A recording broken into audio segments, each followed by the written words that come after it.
kesenangan orang ulama itu beda cara senang karena mereka penjaga agamanya Allah. Niku nak untuk jawaban ku seneng. Senajan to ya ora untuk duit. Kula riyen nate janggal mbek kodok kodar. Wong Allah ngersakno elek kok ngukum kan cara dohir kan iskal lu bingung. Ya kanggo sing mikir, nek sing ra mikir malah enak ra tau iskal. Tapi kalau nanti mau tak umil barohin perdebatan ulama ahli sunnah sama Mu'tazilah. Cara berpikir Mu'tazilah, keburukan itu dilarang Allah, kok terjadi? Ya sudah, itu berarti di luar kehendak Allah. Karena itu kalau itu dikehendaki Allah berarti aneh.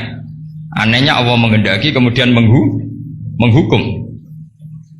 Seakan-akan Mu'tazilah ini menang satu sesi, menang satu poin. Tapi kata ulama ahli sunnah cara ngendikan gini, idzan waqa'a fi mulkihi ma la yuriduhu. Kalau gitu berarti di kerajaannya Allah banyak sesuatu yang terjadi di luar kendalinya.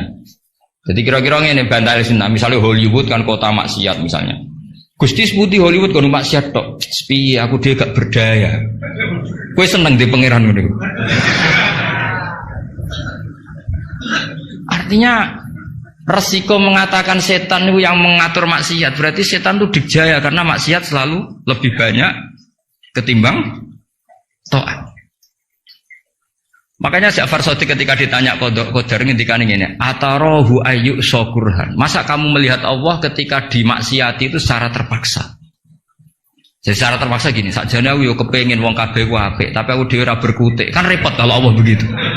Ya Allah semua yang menghendaki khairihi wa syarrihi minallah. Tapi kita memahami khairihi wa syarrihi minallah dengan pemahaman khas ulama itu.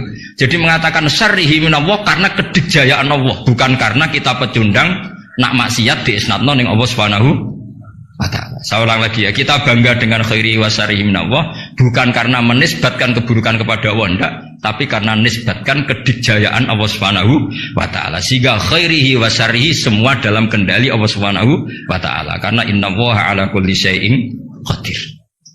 Akhirnya seneng, jadi ahli sunnah itu seneng. Dibully kaya apa seneng. Cuma saya repot ahli sunnah, Mas Nadib tambah ahli sunnah aswaja.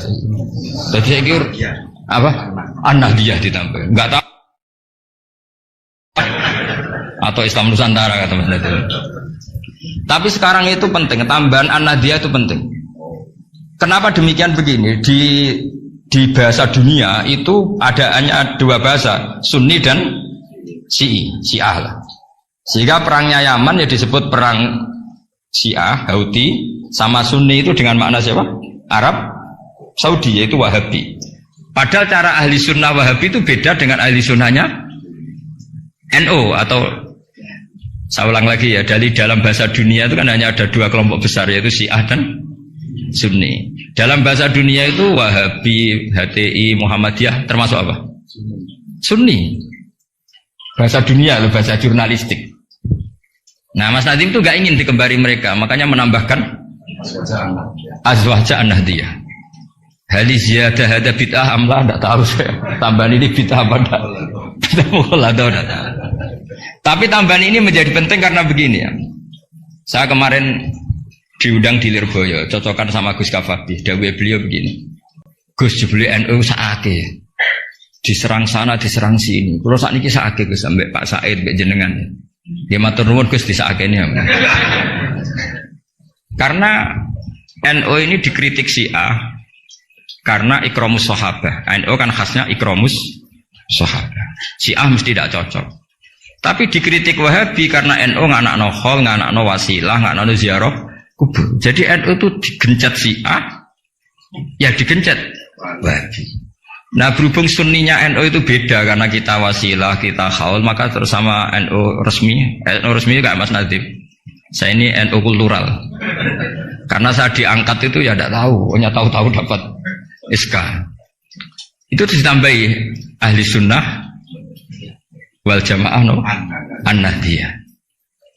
An-Nahdiyah ini sebagai penegasan tadi. Ya ahli sunnah, ikramus sahabah, tapi ya percaya wasilah, percaya ziarah nopo kubur. Bon kalau terus ngaji ini, kita terus kalau suwun farahul mukmin kita pertahankan kul bi fadlillah wa bi rahmati fa bidzalika falyam. Ya seneng carane macam-macam. Misalnya jenengan seneng Indonesia, Lha negara dikorupsi mulai zaman dhisik nganti saiki kok tetep sugih wak saking apike negara, saking sugih-sugih negara. Negara dinti ku ora usah dikorupsi wis bangkrut. Indonesia ku dikorupsi ene ana tetep sugih. Hebat boten Indonesia. Oh niki boten kok dukung korupsi boten. Nyifati kekayaan Indonesia. Pokoknya sementing akibatnya ku seneng. Wis nyifatine keliru-keliru lah, pokoknya akibatnya ku seneng.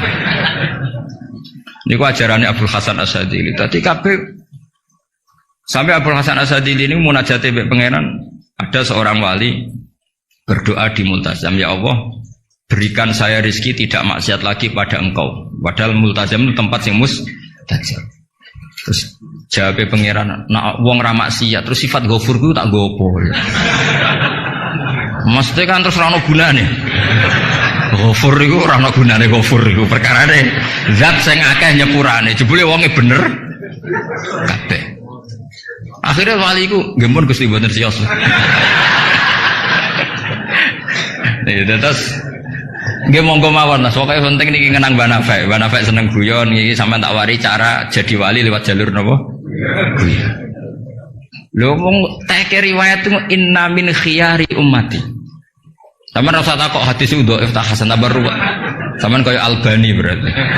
Sing jelas hadis itu wonten tentang ihya, kalaupun dhaif itu ya ta'ayyadu bil amal. Ngendikane ahli hadis dhaif itu umila bihi asal ya ta'ayyadu bil amal, terkuatkan karena menjadi perilaku ahwalnya ahli sunnah napa? Baca. Inna min khiyari ummati qauman yadhakuna jahran min saati rahmatillah. Di antara umat-umatku yang jadi pilihan iku nak guyu banter-banter. Min saati rahmatillah. Lu didolani kanca nak ketok guyu kan ya seneng sing didolani. Jajal sampean ketok melas. Iku sing didolani mikir nyangoni, paham nggih? Atus kula ora ngaji ku ya guyon terus. Jajal misalnya kula ngenes, iku kurang salam templek lah piye. Wis pokoke repot kabeh kan nek wong ketok ngenes iku repot kabeh. Artinya nak sampean seneng niate ngene iku ya jenenge ibadah ngoten. Nggih napa inna min khiyari ummati napa kauman yadhakuna jahron min saati rahmatillah. Tapi mungkin nak dalu-dalu dhewean wa yabku nasirron min khaufi azab. Tetap dalu-dalu ki nangis. Piye-piye amale sampean ora cukup, nggo mlebu swarga ora cukup. Sing cukup namung fadhole Allah Subhanahu wa taala. Nah, cara senang sing permanen itu apa? Ya tentu bil ilmi, dengan ilmu. Kula nu termasuk pengagum kitab Ibnu Hajar Al-Asqalani. Ibnu Hajar Al-Asqalani itu kalau nyifati Nabi itu, Nabi bukan sekedar punya al-jamalul wajhi, wajahnya ganteng enggak, tapi Nabi memimpin kita ke al-jamalul akli, kegantengan cara berpikir, keelokan cara berpikir. Misalnya begini, betapa tersiksanya kita kalau kita disuruh menuhankan Lata dan Uzza. Itu kan batu yang dipahat, bisa patah, tidak bisa apa-apa. Kayak apa tersiksanya kita yang berakal menuhankan batu.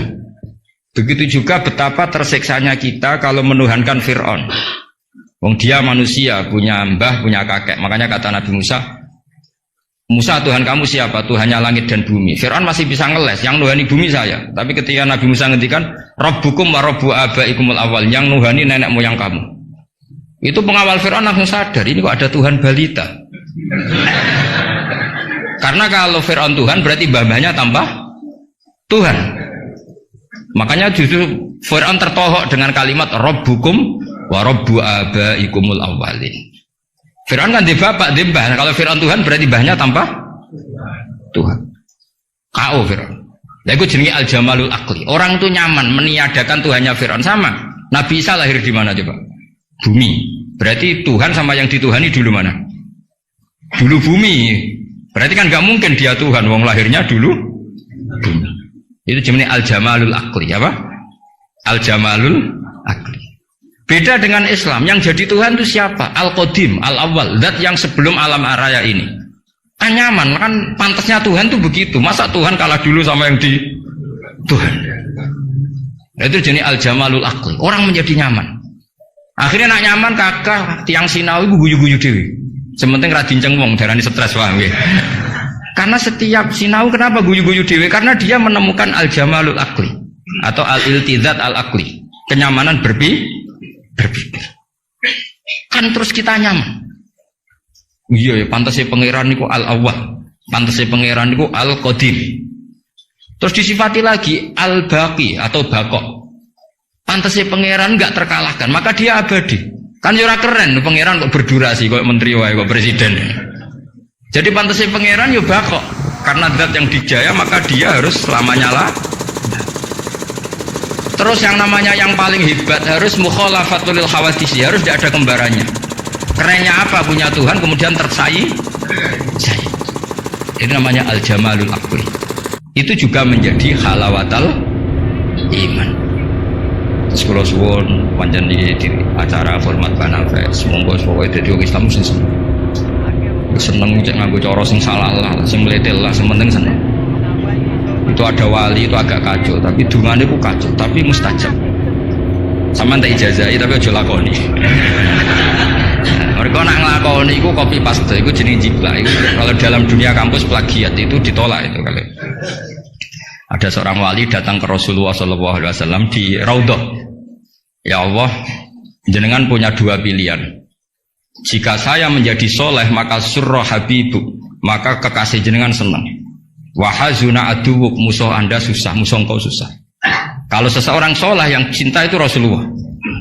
Saya ulang lagi ya, ya Allah jenengan punya dua pilihan. Jika saya soleh maka kekasihmu senang, yang susah setan. Tapi jika saya jadi orang zalim, orang fasik, kekasihmu susah, yang senang setan, musuhmu. Mohon jenengan milih mawon, nyenang no kekasih jenengan, nopo nyenang no musuh jenengan. Ya gak mungkin kan pangeran kok kepen nyeneng no setan. Ya soleh. Jadi ya ono donga rada teroris. Ya siapapun itu, yang penting gue jadi seneng mbek pangeran. Mulane kalau nak donga gue rapati tenanan, gue yakin mandi. Mboten krana nyepelekno donga mboten, tapi yakin mandi. Dengan status Allah al-mujib, dengan status Rasulullah sing syafi'u khalqi bil mu'minina raufur rahim. Banyak ulama juga, ulama dulu banyak kalau donga rapati tenanan ditakoki, kenapa rapati tenanan? Aku wis didongakno Kanjeng Nabi. Iki mau formalitas tok. Sing mandi ku dongane Kanjeng Nabi. Kanjeng Nabi wis ndonga wa marham ummati. Siku wae sing mandi. Iki mau formalitas tok. Lah sampean gak gayane khusyuk tapi ora roh betapa sektine dongane Nabi. Kenapa kok donga tenanan? Wah, nek ora repot. Repot wis didongani Kanjeng Nabi kok repot. Maksud kula nek sampean jenis wong sira serius, cara berpikir seperti itu. Bukan tidak serius karena tasahul, karena tahawun, karena istighfar. Tapi kita santai karena yakin Allah al-hadi. Kalau Allah al-hadi maka sifat ini akan efektif ila yaumil qiyamah. Mulane dawuh Rasulullah sallallahu alaihi wasallam, la tazalu ta'ifatun min ummati zahirina alal haq la yadurruhum man khalafahum. Sebagian riwayat la yadurruhum man nawahum. Selalu kelompok umatku akan selalu zahirina alal hak, membela mati-matian kebenaran. Coba Uni Soviet kayak apa, negara komunis 100 tahun. Ketika ada persemakmuran langsung jadi Uzbek, chipnya Tajikistan. Kita dijajah Belanda 350 tahun. Tahu ono tragedi PKI. Tapi sekarang santri kayak apa? Malah ono hari santri bareng. Bareng wis mulya ora di menteri bingung ya. Tapi betapa karena agama ini diurus Allah, kita melalui fase kayak apa saja tetap agama ini jalan. Kenapa? Karena Allah al-hadi. Sifatullah pasti nafidah, pasti mu'assir.